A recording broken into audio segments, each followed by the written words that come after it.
जो हिंदू था उसको इसमें 42 में से मात्र एक था जिसको सम्मिलित किया है। आप कल्पना करेंगे क्या ये पारदर्शी ट्रांसपेरेंट सरकार है? क्या ये लोकतंत्र में विश्वास करने लायक है, जहां पर कई प्रकार के निर्णय होते हैं, सबको विश्वास में लेके होते हैं। और बेंच ने यह भी कहा है कि 2011 से प्रशासन ने नियमों का पालन बिल्कुल नहीं किया है। और उस जनहित याचिका में जो फैसले हुए हैं, इन फैसलों के बारे में हमारे देश के प्रधानमंत्री नरेंद्र मोदी जी ने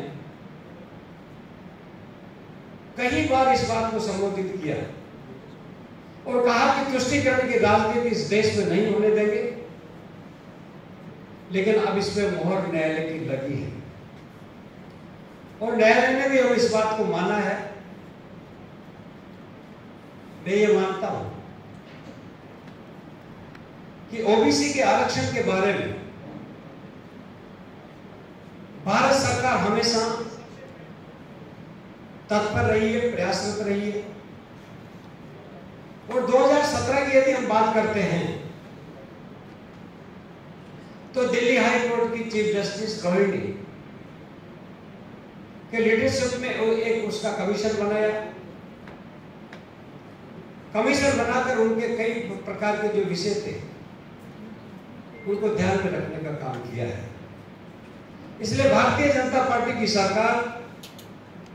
पूर्ण रूप से ओबीसी, जो कि पूरे देश में लगभग 51% के लगभग लोग रहते हैं, किसी भी जाति के हो, किसी भी धर्म के हो, यदि वो पात्रता रखते हैं तो उनको आरक्षण की पात्रता में जोड़ने के बारे में विचार किया है सरकार। लेकिन कांग्रेस सरकार या अलायंस की जो हम बात करते हैं, तुष्टीकरण करके इन्होंने पूरे देश को, लोकतंत्र को छिन्न-भिन्न करने का काम किया है। एक मैं निवेदन आपसे करना चाहूंगा। कोर्ट ने कहा है वेस्ट बंगाल में जो 1993 का जो कानून बना हुआ है, उस कानून के अंतर्गत उसका सर्वे हो, पुनः हो और पात्रताधारी लोग यदि इसमें सम्मिलित हो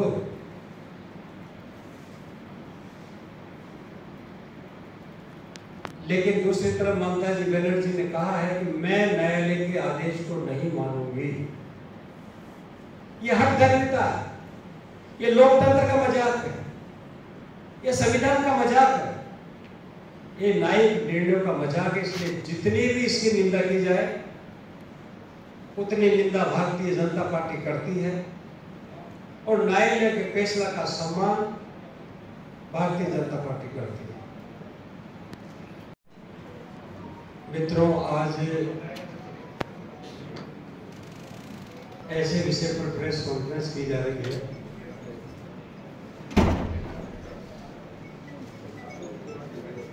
जिसमें पश्चिमी बंगाल में अभी हाल ही में बुधवार को वहां के उच्च न्यायालय ने जो फैसला दिया है वो इस बात को इंगित करता है कि इंडी अलायंस और वहां की मुख्यमंत्री ममता जी के द्वारा न्यायिक निर्णयों के प्रति आस्था नहीं है। और एक सार्वजनिक मंच से किसी भी मुख्यमंत्री का यह कहना कि मैं न्यायालय के आदेश को नहीं मानती हूं, सीधा सीधा ये न्यायालय की अवमानना का मामला होता है। इस लोकतंत्र में संवैधानिक प्रक्रियाएं हैं, न्यायालय में निर्णय जाते हैं, निर्णय होते हैं, लेकिन चुने हुए जनप्रतिनिधियों को इस प्रकार की भाषा का इस्तेमाल ये साबित करता है कि कांग्रेस और इनके अलायंस के लोग न्यायपालिका के प्रति इनका विश्वास खो दिया है। आप आश्चर्य करेंगे कि डबल बेंच के द्वारा जो फैसला हुआ, और उस फैसले में 2010 में चुनाव के वक्त में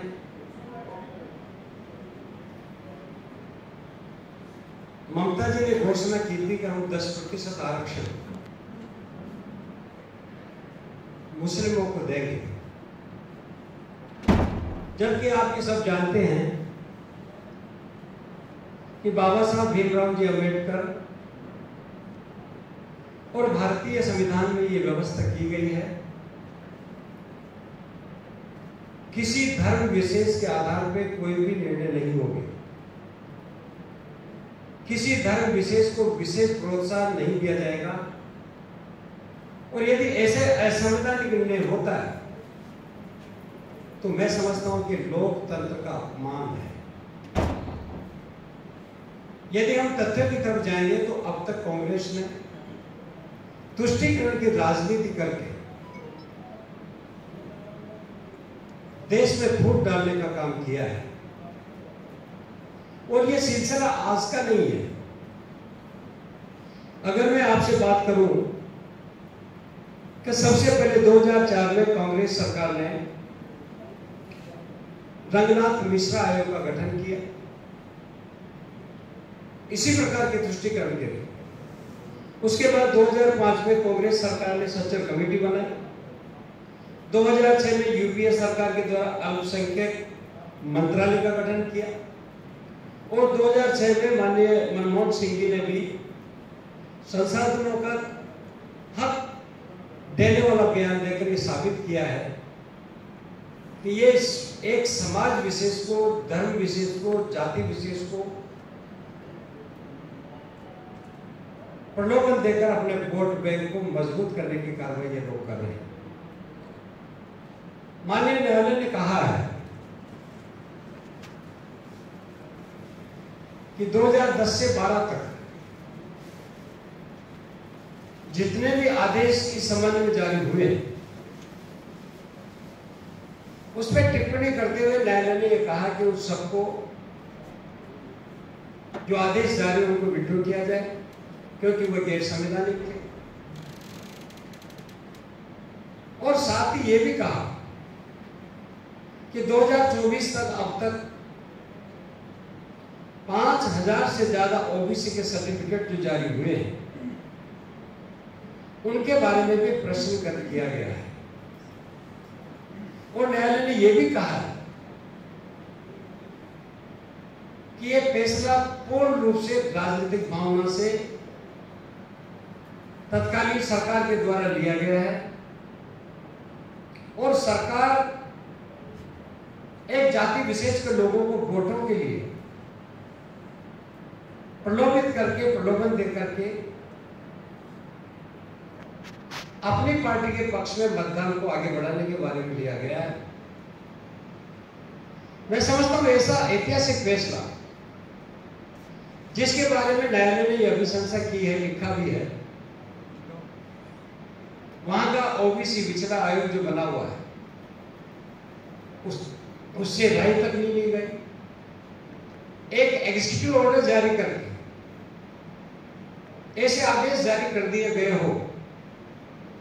जो इस बात से लगता है कि कॉन्स्पिरेसी, यदि हम ये कहेंगे राजनीतिक षड्यंत्र इसको हम कह सकते हैं,